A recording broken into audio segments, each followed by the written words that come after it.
दीदी की बेटी की शादी है। पति के गुजरने के बाद उन्होंने अकेले ही पाला है अपनी बेटी को।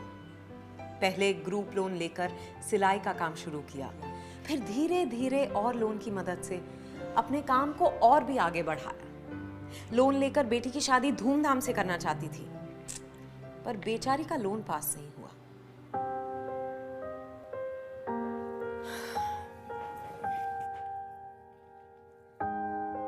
कुछ बेईमान लोगों ने अफवाह फैला दी है कि गवर्नमेंट ने माइक्रो फाइनेंस के लोन माफ कर दिए हैं, पर यह बात झूठ है। गवर्नमेंट ने या आरबीआई ने कोई लोन या ग्रुप लोन माफ नहीं किए हैं। किस्त ना भरने पर आप डिफॉल्टर बन जाते हैं और आर्थिक संस्थाओं के साथ आपका क्रेडिट स्कोर कम होने की वजह से उनका आप पर से विश्वास उठ जाता है, जिससे जरूरत के वक्त लोन मिलना मुश्किल हो जाएगा। आपका क्रेडिट स्कोर कम होने की वजह से उनका आप पर से विश्वास उठ जाता है, जिससे जरूरत के वक्त लोन मिलना मुश्किल हो जाएगा। जैसे शांति दीदी के साथ हुआ, उनका लोन पास नहीं हुआ और सारे सपने टूट गए। वैसे आपने तो अपनी किस्त भर दी है ना?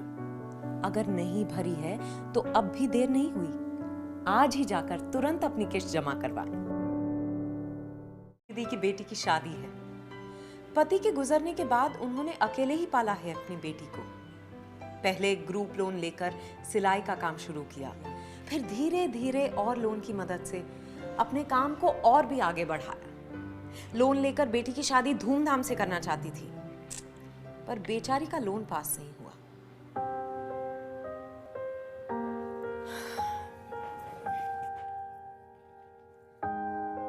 कुछ बेईमान लोगों ने अफवाह फैला दी है कि गवर्नमेंट ने माइक्रो फाइनेंस के लोन माफ कर दिए हैं, पर यह बात झूठ है।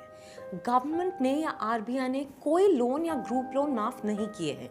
किस्त ना भरने पर आप डिफॉल्टर बन जाते हैं और आर्थिक संस्थाओं के साथ आपका क्रेडिट स्कोर कम होने की वजह से उनका आप पर से विश्वास उठ जाता है, जिससे जरूरत के वक्त लोन मिलना मुश्किल हो जाएगा।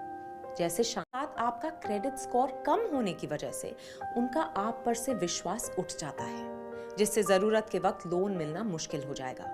जैसे शांति दीदी के साथ हुआ, उनका लोन पास नहीं हुआ और सारे सपने टूट गए। वैसे आपने तो अपनी किस्त भर दी है ना? अगर नहीं भरी है तो अब भी देर नहीं हुई, आज ही जाकर तुरंत अपनी किस्त जमा करवाएं।